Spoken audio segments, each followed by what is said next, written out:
Commissioner representing this ANC, and he's the Executive Director of Shaw Main Streets Incorporated.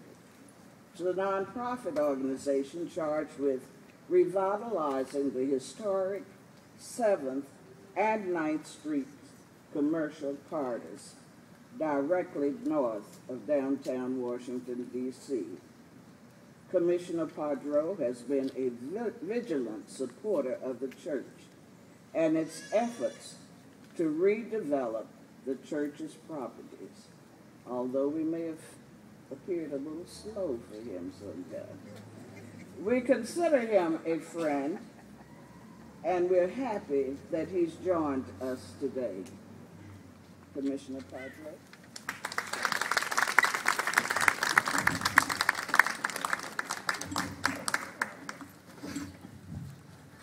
And it's actually been 10 years. Oops, maybe I'm going to hold this.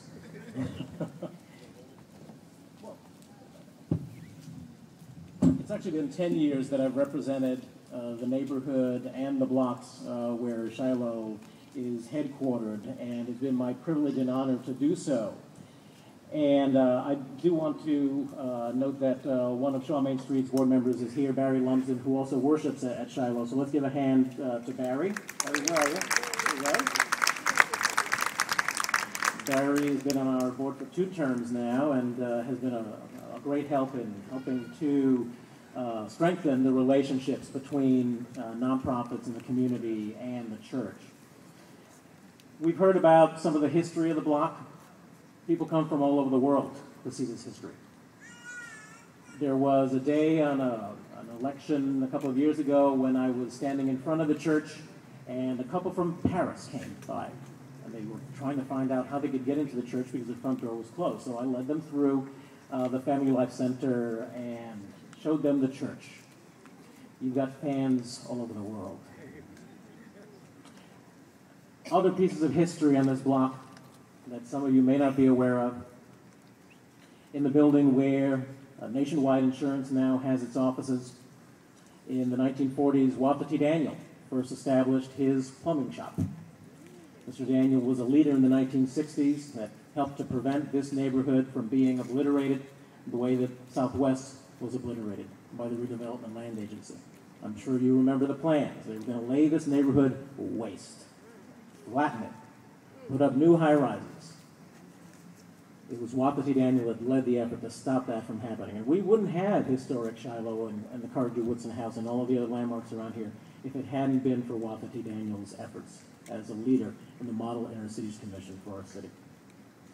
And obviously, subsequently, we named the neighborhood's library, now in its 2nd iteration, for him, for his contributions to the neighborhood. So he's part of this block's history. Right next door, where Lady Lisa's salon is, was the first permanent location for the Nation of Islam in Washington, D.C. The first permanent place of Muslim worship. Elijah Muhammad himself came here and established this outpost.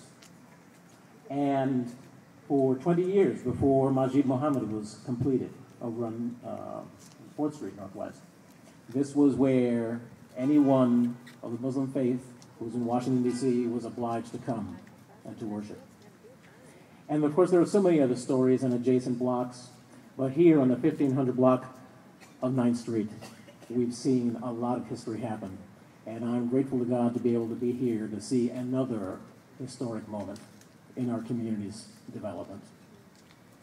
Now, there have been times in the past 10 years where, change has caused a certain amount of tensions between the community and the church. And I would count that as one of the issues that I have most lamented over the years. And it's interesting because there's always 2 sides to every issue. I've had so many neighborhood residents who said, "Why are you standing up for Shiloh? Why are you spending so much time trying to help them? Look at all the empty properties. Look at all the broken promises." And I always said, time needs to be allowed to pass so that the good people who are trying to do the work of God in Shiloh Baptist Church can accomplish the mission that they have been given. And I am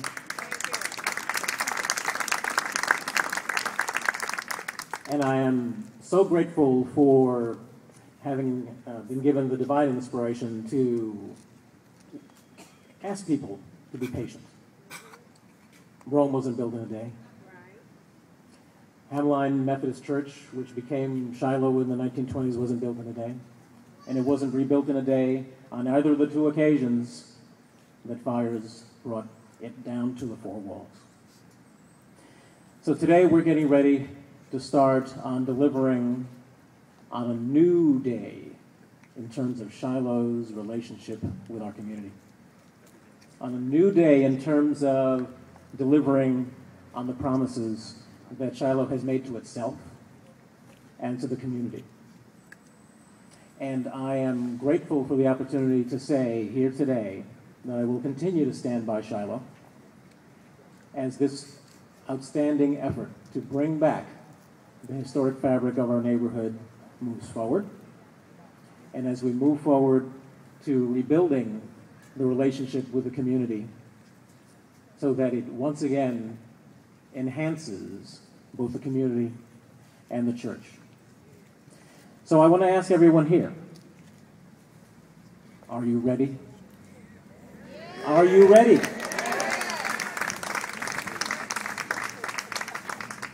I'm ready too. And I'm looking forward to the day when we cut ribbons, when these buildings that have been vacant for so long come back to life, and that the mission and the Victory Village are a reality. Thank you so much.